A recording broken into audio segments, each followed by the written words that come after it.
लोकसभा चुनाव के अब 2 चरण ही बाकी हैं। इस पर बात करने के लिए हमारे साथ हैं उत्तराखंड के मुख्यमंत्री पुष्कर सिंह धामी जी, जो इस समय स्टार प्रचारक बनकर पूरे देश में लगातार धुआंधार कैंपेनिंग भी कर रहे हैं। स्वागत है आपका धामी जी एबीपी न्यूज पर। कांग्रेस तो कह रही है जी, धन्यवाद। कि 400 पार तो सपना है, बाकी सरकार उन्हीं की है। देखिए, कांग्रेस पार्टी इस बार की सीटों से भी कम में जाने वाली है और उत्तर प्रदेश के अंदर जिस प्रकार से राहुल बाबा और अखिलेश बाबा की जोड़ी बड़े बड़े दावे कर रही थी, उनके दावों की हवा तो उसी दिन निकल गई थी जिस दिन उन्होंने अमेठी से पर्चा नहीं भरा। वो कह रहे थे कि हम 80 की 80 सीटें जीतेंगे। तो अगर 80 की 80 सीटें जीत रहे थे तो अमेठी से पर्चा भरना चाहिए था। जब वो अमेठी से ही गायब हो गए तो आप समझ सकते हैं जो उनकी परंपरागत सीट है। राहुल गांधी तो कह रहे हैं बीजेपी डर गई है, इस वजह से इस तरह के शब्दों का इस्तेमाल हो रहा है और फिर से एक बार हिंदू मुस्लिम के आधार पर ही चुनाव हो रहा है, आरक्षण की बात हो रही है। बीजेपी डर गए है, वो उन्होंने हार मान ली अपनी। क्या लगता है आपको? उन्होंने हार मान ली, इसीलिए तो अमेठी छोड़ के गए।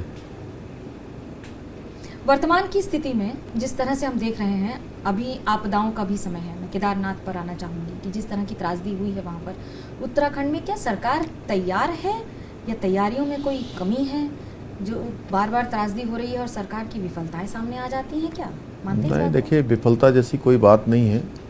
त्रासदियों को, चूँकि त्रासदियाँ अपने बस में नहीं होती हैं, आपदाएँ अपने बस में नहीं होती हैं, लेकिन उसके बाद जो भी उसमें प्रबंधन होता है वो प्रबंधन तेज़ी से होना चाहिए, लोगों को मदद मिलनी चाहिए। सारी तैयारियां हैं, 4 धाम के लिए हों चाहे यात्रा के लिए हों, लेकिन पिछले दिनों में बड़ी संख्या लोगों की आ गई है। पिछले सालों की तुलना में दुगनी संख्या आ गई है। उनकी सुरक्षा भी हमारे लिए बहुत महत्वपूर्ण है और धामों की भी एक बेयरिंग कैपेसिटी भी है, इसलिए हमने रजिस्ट्रेशन अभी अनिवार्य किया है, ऑफलाइन रजिस्ट्रेशन रोका है। यात्रा अभी सुचारू रूप से चल रही है। लोगों के लिए क्या कहेंगे, क्योंकि जिस तरह से चोटें लगी हैं लोगों को, यात्रा रोक दी जाती है, बहुत लोग ऐसे होते हैं जो ऑनलाइन नहीं होते हैं। देखिए, जो लोग चूँकि आ गए हैं उनकी यात्रा हमने करवाई है। पिछले दिनों बैकलॉग भी हमने खोला था, जो लोग ऋषिकेश, हरिद्वार, देहरादून में आ गए थे। लेकिन अभी मैं सबसे यही कहूँगा, चूँकि अभी जिनका रजिस्ट्रेशन है वही यात्रा करें, क्योंकि ऑफलाइन रजिस्ट्रेशन अभी हमने 31 मई तक पूरी तरह से बंद किया हुआ है। जब यात्रा सामान्य होगी तो उस पर आगे निर्णय लेंगे, क्योंकि लोगों की सुरक्षा हमारे लिए बहुत महत्वपूर्ण है। लोग सुरक्षित आएँ और सुरक्षित जाएं। तो कौन सी 3 बातें हैं जो लोग ध्यान रखें जब वो उत्तराखंड आएँ, खास तौर से 4 धाम के लिए? एक तो सबसे पहले अपना हेल्थ चेकअप करवा लें, उससे पहले अपना रजिस्ट्रेशन करवा लें, और तीसरा मौसम की जानकारी भी जरूर ले लें। अपनी बुकिंग इत्यादि सब करवाने के बाद ही यात्रा प्रारंभ करें। एक बड़ा महत्वपूर्ण सवाल है, एबीपी न्यूज़ के हमारे साथी आशीष सिंह ने एक बड़ा खुलासा किया है कि यूपीए के कार्यकाल के दौरान ब्रह्मोस के निर्यात पर पॉलिटिकल क्लियरेंस की वजह से बहुत सारी ऐसी नीतियां थी जिसकी वजह से वो विफल हो गया। कैसे देखते हैं? देखिए, यूपीए की सरकारों में जिस प्रकार से दूसरे लोगों को फ़ायदा पहुंचाने के लिए, विदेशों में बैठे हुए लोगों को फ़ायदा पहुंचाने के लिए ये काम किए गए, उसी कारण से ब्रह्मोस को निर्यात की अनुमति नहीं दी गई। सेना को हमेशा पीछे रखा गया और प्रधानमंत्री आदरणीय मोदी जी के बनने के बाद सेना का मनोबल भी बढ़ा, सेना को अच्छे हथियार भी मिले, सियाचिन ग्लेशियर में रहने ड्यूटी करने वालों को अच्छे जैकेट मिले, अच्छे बूट मिले, और साथ में निर्यात भारत का तेज़ी से बढ़ा। उसका परिणाम है कि आज भारत का रक्षा का निर्यात तेज़ी से बढ़ रहा है और 85 से भी ज़्यादा देशों को आज भारत रक्षा के सामग्री निर्यात कर रहा है और आने वाले समय में लाखों करोड़ में जाने वाला है। दिल्ली में चुनाव होने हैं। अरविंद केजरीवाल का कहना है कि इमोशनल आधार पर जो बार बार मुख्यमंत्रियों को जेल में डाल रहे हैं, यही बताता है कि बीजेपी जीत के लिए कुछ भी कर सकती है। देखिए, कानून सबके लिए बराबर है। कोई मंत्री हो, मुख्यमंत्री हो, अगर कानून तोड़ेगा, भ्रष्टाचार करेगा, भ्रष्टाचार में नाम आएगा तो कार्रवाई होती है। तो उसमें इस प्रकार की बातों का कोई अर्थ मैं समझता हूँ जनता नहीं समझती। जनता को कोई इससे, जनता तो फैक्ट चाहती है। आम आदमी पार्टी की ही सांसद स्वाति मालीवाल ने आरोप लगाया है कि मुख्यमंत्री की मौजूदगी में उन्हें मारा गया। एक पार्टी के लिए बतौर एक महिला के लिए या फिर एक ऐसी महिला के लिए जो सांसद हैं देश की, किस तरह देखते हैं इस पूरी कार्रवाई को? जब एक सांसद के साथ, अपनी ही पार्टी के सांसद के साथ मुख्यमंत्री आवास में इस प्रकार से मारपीट हो रही है, लात जूते घुसे चल रहे हैं, तो इनकी महिलाओं के प्रति कैसी मानसिकता है ये सामने आती है कि इनका चेहरा अंदर क्या है और बाहर क्या है।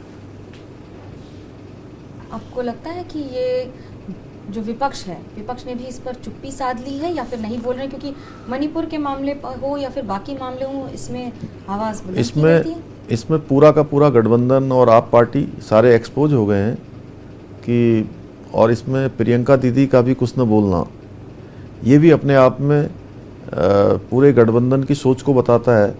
जो हमेशा प्रियंका दीदी कहती थी कि मैं लड़की हूँ, लड़ सकती हूँ, इसमें कहीं नहीं दिखाई दे रही हूँ।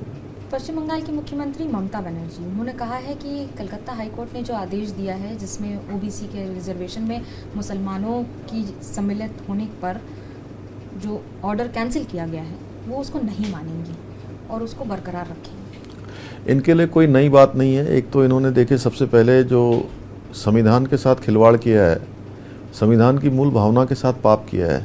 जो 10% का इन्होंने रिजर्वेशन पीछे से दिया था, अब हाईकोर्ट ने इस पर रोक लगा दी है, तो ये हाईकोर्ट को भी नहीं मानेंगे, ये देश के संविधान को भी नहीं मानते हैं।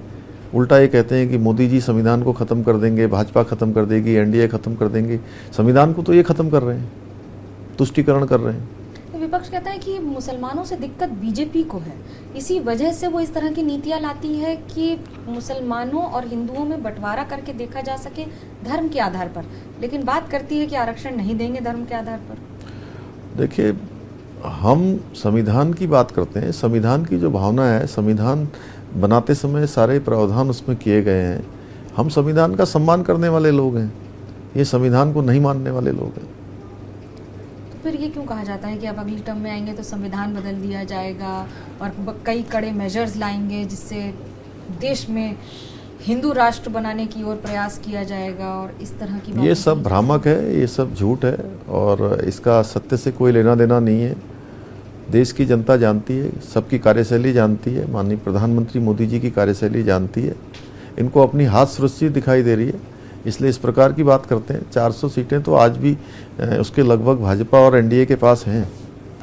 तो देश के अंदर अच्छे निर्णय हुए, देश के हित में निर्णय लिए गए, आगे भी लिए जाएंगे।